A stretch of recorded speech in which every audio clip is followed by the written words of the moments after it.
Assalamualaikum warahmatullahi wabarakatuh. Perkenalkan, nama saya Muhammad Diki Wahyu dari kelas E PJKR Standuk A421 2040. Baiklah, di sini saya akan menjelaskan materi strategi pembelajaran Penjas. Dosen pengampunya yaitu Ibu Rahma, SPD MPD. Strategi dalam pembelajaran Penjas yaitu 1. Konsep dasar pembelajaran Penjas. 2. Strategi pembelajaran Penjas. 3. Fungsi dan peranan guru dalam pembelajaran Penjas. 4. Keterampilan mengajar guru dalam pembelajaran Penjas. Yang kelima, metode, model, dan gaya dalam strategi mengajar Penjas.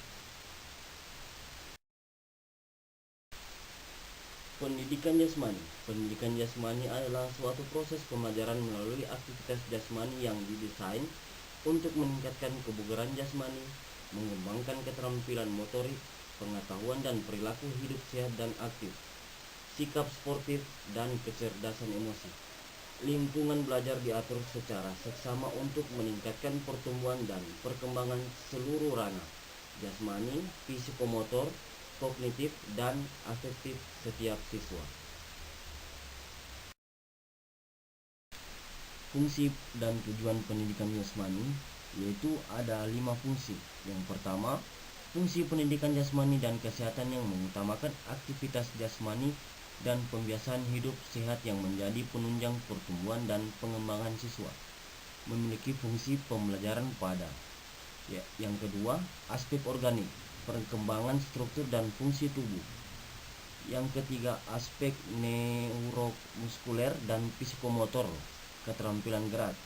Yang keempat, aspek perseptual atau keterampilan penalaran. Yang kelima, aspek afektif, keterampilan sikap mental, sosial, dan emosional.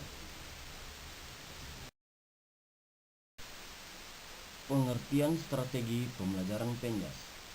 Secara umum, strategi mempunyai pengertian suatu garis besar haluan untuk bertindak dalam usaha mencapai sasaran yang telah ditentukan.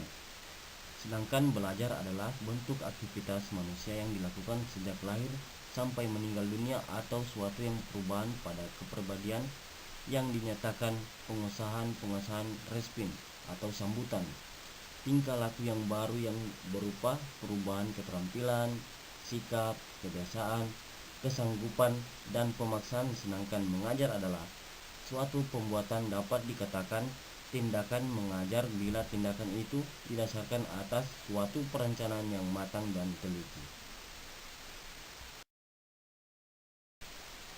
Prinsip-prinsip pendidikan jasmani. Prinsip-prinsip pendidikan jasmani menurut Delbert Obertuffer dari Ohio State University Yusuf Adi Sasmita 1989. Ada prinsip yang harus diperhatikan dan dijadikan pedoman dalam melakukan pendidikan jasmani, yaitu bahwa pendidikan jasmani harus merupakan gambaran dari negara, harus merupakan pokok dari kebudayaan bangsa dan tidak bertentangan dengan usaha pencapai tujuan hidup suatu bangsa. Bahwa pelaksanaan pendidikan jasmani harus selalu mengakui pengetahuan dan membuktikan fakta-fakta tentang manusia sebagai suatu organisme. Bahwa dalam pendidikan jasmani terdapat tujuan, dasar, penilaian, dan kriteria untuk mengukur manfaat pelaksanaan bagi kebaikan individual. Bahwa dalam pendidikan jasmani terdapat potensi besar untuk belajar, untuk menanamkan pantulan pikiran, dan untuk kecerdikan memilih. Bahwa dalam mengajar, penilaian pada bidang moral atau etik.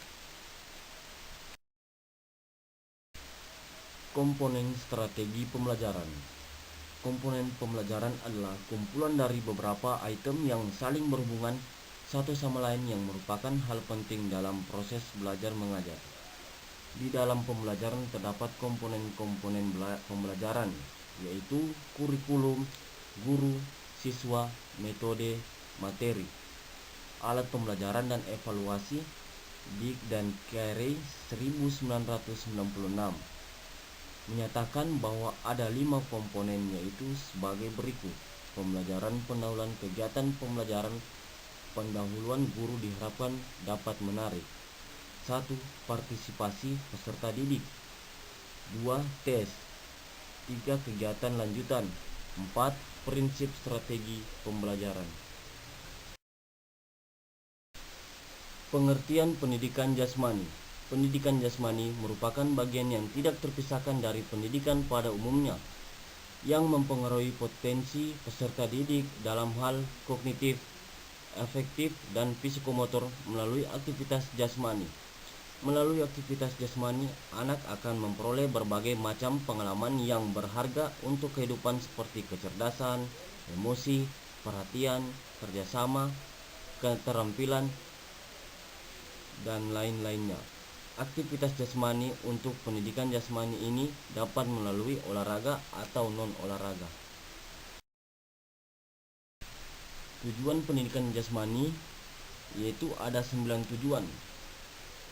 Secara sederhana, pendidikan jasmani memberikan kesempatan kepada peserta didik untuk 1. Yaitu mengembangkan pengetahuan dan keterampilan yang berkaitan dengan aktivitas jasmani, perkembangan estetika, dan perkembangan sosial. Yang kedua, mengembangkan kepercayaan diri dan kemampuan untuk menguasai keterampilan gerak dasar yang akan mendorong partisipasinya dalam aneka aktivitas jasmani. Yang ketiga, memperoleh dan mempertahankan derajat kebugaran jasmani yang optimal untuk melaksanakan tugas sehari-hari secara efisien dan terkendali. Yang keempat, mengembangkan nilai-nilai pribadi melalui partisipasi dalam aktivitas jasmani baik secara kelompok maupun perorangan. Yang kelima, berpartisipasi dalam aktivitas jasmani yang dapat mengembangkan keterampilan sosial yang memungkinkan peserta didik berfungsi secara efektif dalam hubungan antar orang. Yang keenam, menumbuhkan kemampuan berpikir kritis melalui pelaksanaan tugas-tugas ajar pendidikan jasmani. Yang ketujuh, mengembangkan kemampuan gerak dan keterampilan berbagai macam permainan dan olahraga. Yang ke-8, mengembangkan keterampilan pengelolaan diri dalam upaya pengembangan dan pemeliharaan kebugaran jasmani serta pola hidup sehat melalui berbagai aktivitas jasmani. Yang ke-9, mengetahui dan memahami konsep aktivitas jasmani sebagai informasi untuk mencapai kesehatan, kebugaran, dan pola hidup sehat. Peran guru dalam pembelajaran penjas. Peran guru PJOK terhadap pendidikan kesehatan guru. PJOK adalah seorang pendidikan profesional yang menguasai pengetahuan di bidang pendidikan jasmani, olahraga, dan kesehatan. Menurut Sunarjo dalam Setio 2010 di dalam pendidikan kesehatan yang juga bagian dari usaha kesehatan sekolah, guru PJOK memiliki peran diantaranya adalah menanamkan kebiasaan hidup sehat di kalangan siswa, melakukan pengawasan dan pemeriksaan kebersihan siswa, melakukan pengawasan dan pemeriksaan kebersihan lingkungan sekolah, melakukan P3K dan pengobatan ringan dalam batas-batas kemampuannya, mengenal tanda-tanda penyakit menular beserta masalahnya, dan mengetahui usaha-usaha sebagai tindakan selanjutnya, mengamati kelainan tingkah laku siswa. Pendidikan jasmani, olahraga, dan kesehatan. Penjas adalah proses ajar melalui aktivitas jasmani dan sekaligus pula sebagai proses ajar untuk menguasai keterampilan jasmani. Rusli, Lutan, dan Suherman 2000. Penjas dapat diartikan sebagai proses pendidikan yang menitik beratkan pada aktivitas fisik jasmani untuk menghasilkan perubahan dan meningkatkan kualitas individu secara menyeluruh. Tujuan pendidikan jasmani, olahraga, dan kesehatan. Tujuan penjas seringkali dituturkan dalam redaksi yang beragam, namun keragaman penuturan tujuan penjas tersebut pada dasarnya bermuara pada pengertian penjas itu sendiri. Beberapa pernyataan tentang tujuan penjas telah dibuat oleh tokoh-tokoh dan penulis. Dalam pernyataan tersebut ada yang sama dan ada yang berbeda dalam penekanannya. Dalam beberapa hal lain ada yang dihilangkan dan ada pula yang sama dengan lainnya.